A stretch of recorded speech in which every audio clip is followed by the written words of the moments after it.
Okay, I did make a throwback Thursday, and yes, I know I dwelled in the darkness of Spider-Man 3, but that's what most likely it is in there. All there is darkness.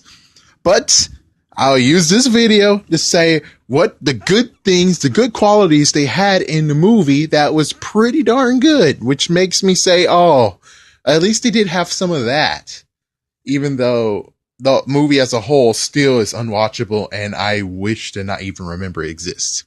So first things first is to actually have some progression on MJ. So MJ throughout the whole entire Spider-Man Raimi era, I guess you'll say era, she went from being a high school graduate to being a waitress. And then after being a waitress in the sequel, yeah, she actually became a fiance to a spaceman. I think that's all she was. Yeah, that's the crazy part is that, oh, wait, she did start in plays, though. She did have plays. Yeah, she was in one play. So, yeah, that actually touched on it. Now, in the third one, she starred in a role. It's like, wow, yeah, the progression of that. The only messed up part is that they showed that not everything is always rainbows and everything. And she got screwed over and she was handled badly. But isn't that how it goes in Hollywood? So that's like a secret thing for people to know. Secret thing. The other thing is the tension between Harry and Peter. Oh man, they made sure we know. The only messed up part is, like I said, is I wish they continued boiling it, you know? I wish they continued boiling this. But instead they rushed it. And like I said, in the one that's like, just trash it. I would have preferred that we actually just had a normal Harry after the bump in the noggin. But I do have to admit, though, you do have to admit that scene, the scene where Harry takes his revenge. Oh man, I personally say that's a good enough one to actually just watch that clip because that was very good. And thank you, NBC, 10 years ago that you actually they showed most of it, but they didn't show all of it. Oh man, that scene was pretty good. Of course, you know, it's also a bad news on it. It's like, oh my gosh, but dude, it's unrealistic that no one actually saw this guy on a web and kept on, which personally I'm like, yeah, it's just no freaking way how they actually could have got away with it saying, oh yeah, well, no one saw it. It's like, no, someone had to have seen it. Someone had to have been like, dude, I saw this guy, I think it was Spider-Man on mask in a suit, and he was trying to fight this new guy. It's like, oh my gosh. The other thing is the fact of the ring. Yes, the ring chase. Oh my gosh. That was an awesome touch that they did. The fact of it's like, oh my gosh, he lost the ring and the ring's going down. It's like, oh, he got to go get the ring. And it's like, oh man, the intensity of trying to catch that ring was so good. Oh my gosh, that was so good. So good. Sandman's introduction, but at least the good news is that Sandman is it was kind of cool. You know, I would admit it's kind of cool. The black suit being introduced, I mean, sadly, it's not even a black suit worthy of being called this black suit because all it does is be a freaking damn suit. It never actually do what happened in Spectacular Spider-Man, which that's the better representation. It's like, yeah, that one makes more sense than this one. So, yeah, I mean, I could do without the black suit personally, especially if you don't want to do it right. It's like, if you don't want to do it right, then don't come with me with that. Oh, sorry, I'm supposed to be doing good. All right, I'll have to say Sandman was pretty good. I have to admit, the Sandman, I think kind of some of the Sandman stuff was good. Oh yeah, what about the whole not that one. That was crazy. But I do have to admit, it's kind of funny though. It's kind of crazy, but kind of funny that J. Jonah Jameson has medication and Betty Brant is just straight up messing with them. That one I have to admit is kind of funny. And oh man, I do have to admit when Robbie's like, man, Black Spider-Man is awesome. I'm like, that was cool. That was cool. I'd have to admit the whole bad bad. It's like I do have to admit that song was pretty cool. Yeah, but you should have kept it as instrumental. I didn't want to have to get on up. It's like that's too much. That's too much. Too much. To have Gwen Stacy in the movie. Technically, Gwen Stacy didn't need to be in the movie at all.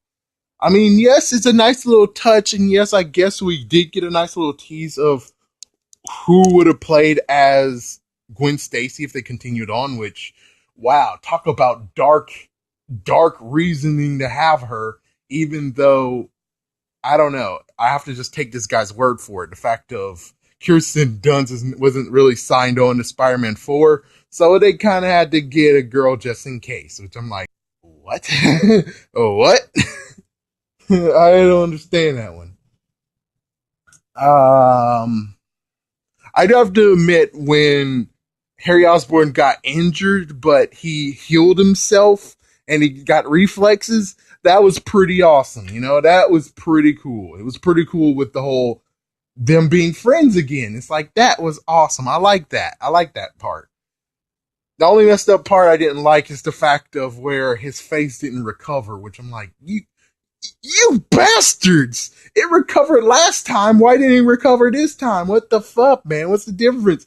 It's like, man, Norman Osborn, if you would have just allowed his face to recover, then it's like, oh,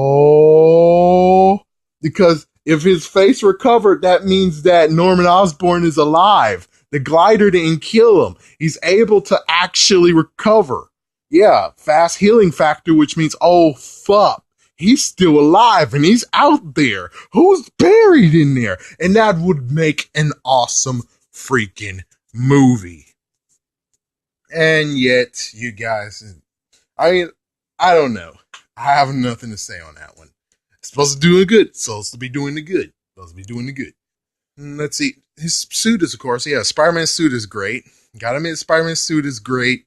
Let's see. Oh, yes, of course, Bruce. Mr. Bruce Campbell, his appearance, always great. That one was always great. It's kind of funny. It's like the final one, sadly final one. He actually finally is nice to Peter. It's like the other two times, it's like he wasn't nice to him. The third time, it's like, man, he was actually nice. That was cool. That was freaking cool. Let's see. You know what would be crazy is what if Bruce Campbell's character all this time was just stalking him? He knew that Peter was Spider-Man and he stalked him. He was the announcer. Then he actually was. That would be cool. That would be a cool plot point they do. That would be kind of cool. But oh well. Anything else? Anything else?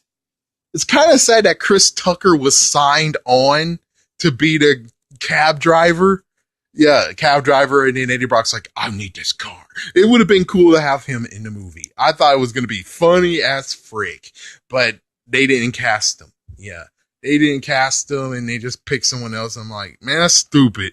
It would have been funny. It would have been funny to have Chris Tucker in that movie. Like, oh my God! Because he turned into Venom. It's like, oh my God, you take the car, I'm out of here. Ah! That would have been cool. That would have been freaking cool. Anything else? At the top of my head, that's all the good stuff that I remember from Spider-Man 3. Everything else is horrible. Everything else is truly horrible. I think that's it. Yeah, everything else is truly horrible. And I personally don't want to pop in Spider-Man 3 just to be like, oh, that was a good scene. Oh, that was a good scene, just to get my heart stabbed horribly. Like, yeah, screw that. So, yeah, Spider-Man 3 does have good aspects. It's just that the bad just screwed over the good. I will say the visuals are completely horrible, but putting them together like they did, it's kind of like the Spider-Man 2. I love how they did Spider-Man 2's intro. Spider-Man 3's intro was kind of okay, but if they didn't go, oh, let's use a symbiote. Let's use a symbiote to show that he's in the movie. It's like, no, if you would have just been cool and just been like, use Sandman or use the other dude or It would just been cool if you would have not used the symbiote at all and just used the Sandman, because Sandman can turn into glass, and it would be kind of cool if you just, yeah, I don't know. It's hard. It's freaking damn hard. But there are some good things in the movie. It's just that, again, like I said, the darkness overshadows it. So hopefully this shows that, yes, there is good aspects in the movie, but I just can't get over the horrible bad stuff.